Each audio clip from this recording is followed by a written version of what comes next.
150억 유언장을 망친 한 줄. 글쎄요, 여러분들 귀 기울이셔도 좋을 만한 사건 하나가 있습니다. 이도영 차장. 네. 자녀들에게 자필 유서를 남겼는데 이게 한 줄 때문에 유서 가치가 없다. 뭐 이런 사건입니까? 좀 자세히 설명 부탁드릴게요. 예, 재력가 A씨라고 칭하죠. 예. 재력가 A씨가 2008년에 유언장을 하나 작성을 했습니다. 무려 150억 원에 이르는 재산을 나눠주기로 했는데요. 많군요. 자녀가 1남 5녀였습니다. 6명이죠? 그렇죠. 6명이었는데 6남매에게 나눠주는데 참 특이하게도 딸 3명에게만 150억 원을 적절히 나눠주고 나머지 딸 둘과 아들 1명에게는 한 푼도 주지 않는 내용으로 유서가 작성이 된 겁니다. 그런데 이 받지 못하게 된 쪽에서 소송을 제기했습니다. 어떤 내용이었냐면 이 유서가 유언장이 법적인 효력을 갖기 위해서는 내용과 함께 자 서명 날인이 있어야 하고 주소 작성된 날짜 주소 그리고 서명 날인 뭐 이런 것들이 법적 요건으로 갖춰져야 되는데 아버지가 쓴 이 유언장에는 주소가 빠져 있었다. 이런 주장을 내세워서 법원의 판단을 구했는데 예. 대법원에서 최종적으로 이 유언장은 무효다. 법적인 적합 요소를 갖추지 못했다. 이렇게 판단을 해서 6남매가 아버지 의사와는 다르게 똑같이 재산을 분할을 받게 됐다는 내용입니다. 사건 정황은 이제 파악이 됐어요. 그런데 150억을 왜 원래 당초엔 3명에게만 주려고 했던 거예요? 그 정확하게는 뭐 사실 그 망자의 뜻을 어떻게까지 우리가 다 알 수는 없겠습니다만 상속자들 주장은 이렇습니다. 이 상속을 받지 않게 된 이 형제들은 아버지에게 망언을 일삼았다. 즉 뭐 폭언을 했다는 이야기겠죠. 그리고 부양의 의무를 다하지 않았다. 이 점을 잘 알고 있는 아버지가 재산을 나눠주지 않기로 결심을 하고 그 내용을 유서에 적었다. 그리고 다만 주소 한 줄이 빠져 있는데 예. 그것도 어떻게 보면 알 수 있는 내용이 유서 내용에 들어있기 때문에 유서는 적법하다. 이렇게 맞서왔지만 대법원의 최종 판단은 달랐습니다. 그렇군요. 지금 150억에 돈이 왔다 갔다 하는 유언장의 효력 그만큼 유언장 꼼꼼히 쓰셔야 될 것 같은데 여러분 제가 태어나서 처음으로 말이죠. 방송 직전에 유언장을 한번 써봤습니다. 뭐 유언장 내용이 뭐 사실인지 사실 여부를 떠나서 일단 제가 하나하나 꼼꼼히 썼는데 이게 맞는지 여러분도 한번 같이 보시겠습니다. 제 자필이 맞습니다. 유언자 김종석이고요. 주소는 이 회사 뭐 13층 채널의 정치부까지 꼼꼼히 한번 적어봤습니다. 조금 더 집중해 조금 더 카메라를 당겨서 주시면 좀 글씨가 좀 잘 보일 것 같아요.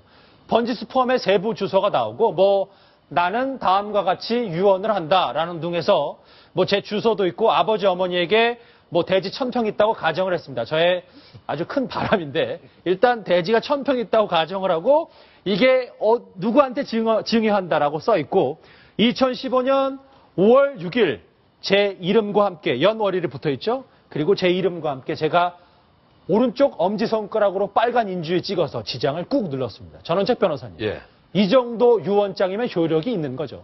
예, 그 자필 유언, 뭐 유언의 형식이 여러 가지가 있습니다. 그런데 그 중에 이제 자필 유언서에는 연월일 그리고 이 주소, 성명, 날인 이게 이제 필요하다 이렇게 되어 있거든요. 민법 1066조에 그렇게 되어 있는데 저기 주소가 조금 또 재판 받아봐야 될 거예요. 주소를 재판 받아봤어요. 주민등록상 주소지가 아니라 예. 회사 근무지 주소인데 설마 주민등록에 회사 주소로 되어 있지 않죠? 아, 제 주소는 못 썼습니다. 그래서. 예. 그러니까 저 주소가 좀 문제가 될 것 같고 그리고 이제 서명 날인한데 원칙적으로 날인은 도장을 찍는 건데요. 도장이요. 예. 예, 날인 같은 경우에는 지금 대부분 판례가 무무인, 그 무인의 경우에도 인증을 해준다 이렇게 되어 있습니다. 무인이라는 건 지장 말씀하시죠? 예, 그렇죠. 지장의 경우에도 날인과 동등한 효과가 있는데 다만 다른 사람의 무인이 혹시 보이지 않습니까? 예. 다른 사람 옆에 같이 찍었단 말이에요. 아, 사실 이 지문이 그렇죠. 헷갈릴 수도 있죠. 있으면 그것은 인정받지 못합니다.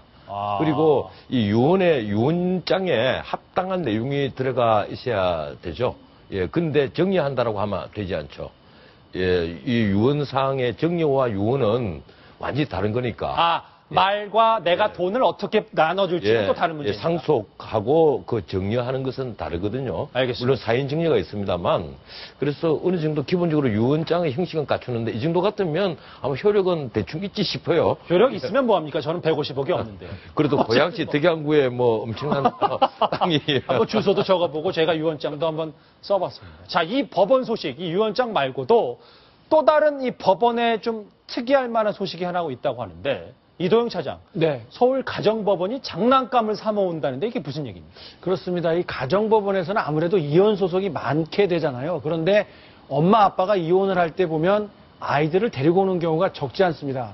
그렇다 보니까 이 법원에 온 아이들이 있을 공간이 마땅치 않으니까 서울 가정법원이 일단 그동안에도 일부 공간을 마련하고 있었습니다. 그런데 이번에 어린이날을 맞이해서 대대적으로 69종이나 되는 최신식 장난감들을 확충해 놨다는 이야기입니다. 예.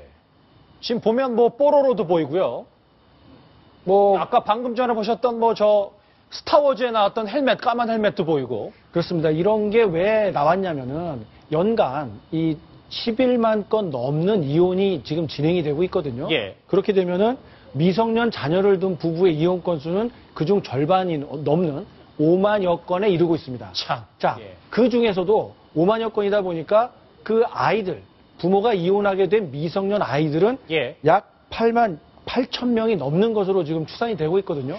이렇게 많은 아이들이 어릴 때 부모가 이혼하는 모습을 지켜봐야 합니다. 그래서 법원에서는 이 엄마 아빠가 이혼하는 동안만 그 참 고통스러운 순간일 텐데 좀 법원 안에서라도 즐겁게 놀아봐라 이런 취지로 만들었다고 하는데 사실은 어린아이들을 위한 거라기보다는 아이들이 저렇게 즐겁게 노는 모습을 보고 이혼하러 왔던 부모가 잠깐이라도 어떻게 좀 생각을 되돌릴 수 있는 기회가 되지 않을까 이런 의도도 있다고 보입니다. 어쨌든 뭐 이 서울 가정법원이 장난감을 사면서 어린아들에게 잠시 이제 엄마 아버지가 조금 갈등을 빚을 때 쉼터를 마련해 준다는 사실 자체 이 소식 하나는 좀 씁쓸하지 않은가 싶습니다.